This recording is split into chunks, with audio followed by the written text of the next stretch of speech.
मुजफ्फरपुर की कांटी प्रखंड में जहरीली शराब से 5 लोगों की मौत के बाद जाप अध्यक्ष पप्पू यादव ने जमकर सरकार पर निशाना साधा है। वो आज कांटी के सिरसिया और बरियारपुर में पीड़ित परिवार से मिलने और सांत्वना देने पहुंचे थे। मीडिया से बातचीत के दौरान उन्होंने कहा, बीजेपी के प्रदेश अध्यक्ष खुद शराब माफिया विजय गुप्ता के साथ घूमते हैं। ये लोग क्या शराबबंदी पर रोक लगाएंगे? जो शराब कारोबारी के गाड़ियों में चलता है, अब बीजेपी का प्रदेश अध्यक्ष वो खुद विजय गुप्ता जैसे शराब कारोबारी को साथ लेके चलते हैं। यहाँ के बारे में मैं बहुत क्लियर बता दूं।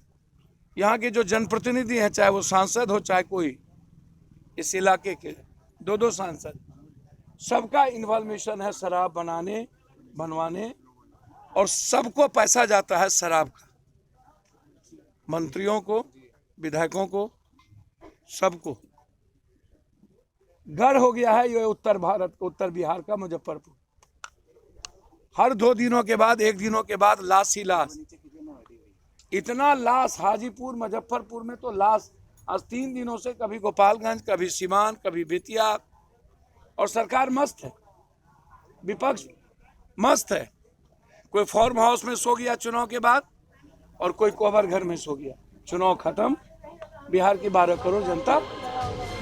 पप्पू यादव ने सवाल उठाया कि थानेदार एक थाने में रहते हुए करोड़ों रुपए कमाता है, उसे सस्पेंड करने से क्या होगा?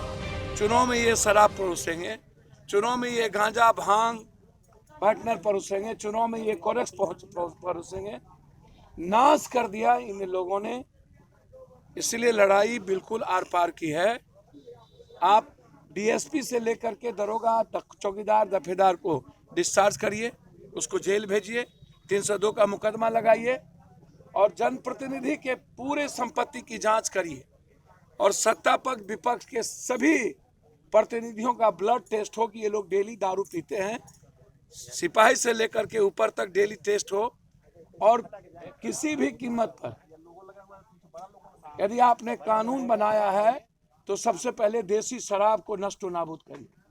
देसी शराब जिस पंचायत में बनता है, वहाँ के दफेदार को, वहाँ के चौकीदार को, उस इलाके के एमएलए को, वहाँ के मुखिया को, वहाँ के सरपंच को, वहाँ के पंचायत समिति को, वहाँ के वार्ड सदस्य को, वहाँ के ब्लॉक प्रमुख को, वहाँ के थानेदार को, वहाँ के इंस्पेक्टर को और वहाँ के डीएसपी को निरस्त करिए और इस पर मुकदमा दर्ज करिए।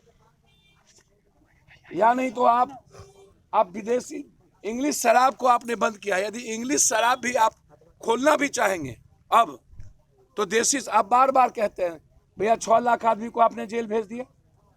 जो कभी जेल नहीं जाता गरीब आदमी, एक तो थाने को भी पैसा दिया, दूसरी तरफ वकील को भी पैसा दिया। आप तो उसमें भी हमारे फैमिली को बर्बाद कर दिए। दूसरी तरफ हम आर्थिक रूप से भी गए और शारीरिक रूप से भी, मानसिक रूप से भी, और परिवार भी मेरा बिखर गया। हम तो बर्बाद हो गए, हमारी मौत भी हो गई, हम जेल भी चले गए, हमारा घर भी सील हो गया। माफियाओं का घर सील नहीं होगा। जहां पर दारू पकड़ा जाएंगे, गोदाम पप्पू यादव का होगा, पप्पू यादव गिरफ्तार नहीं होंगे। गिरफ्तार होंगे वहां जो चौकीदार रहता है उसको। थानेदार को आप 1 साल में करोड़ों रुपया कमा लेता है थानेदार, और 1 महीना सस्पेंड करके 10 लाख रुपया लेके दूसरा थाना दे देते हैं। थानेदार को क्या आप सस्पेंड क्यों कर रहे हैं? आप डिस्चार्ज क्यों नहीं करते हैं? सस्पेंशन का कोई मतलब नहीं है। 1 महीने के बाद फिर 1 करोड़ में 10 लाख निकाल दिए, 90 लाख तो बचा। अब कौन सा कानून बनाना चाहते हैं? कार्यपालिका के पहले विधायक पालिका की जिम्मेदारी तय करिए, जनप्रतिनिधि की जिम्मेदारी तय करिए। जब जनरल योजना में लूट में आप मुखिया को, अन्य लोगों को आप सस्पेंड कर रहे हैं, आप उनको बर्खास्त कर रहे हैं, उस पर एफआईआर लॉन्च कर रहे हैं, तो फिर शराब पर क्यों नहीं, जब ये सबसे बड़ा कानून है आपका। पीड़ित परिवार से मिलकर सांत्वना देने के बाद पप्पू यादव ने कहा, जिस परिवार में शराब पीने से किसी की मौत होगी, अगर उस घर में बेटी ब्याहनी होगी तो पप्पू यादव उसकी शादी का जिम्मा अपने सिर पर लेगा। इसके साथ ही उन्होंने पीड़ित परिवार को 15-15 हजार रुपए देने की घोषणा भी की।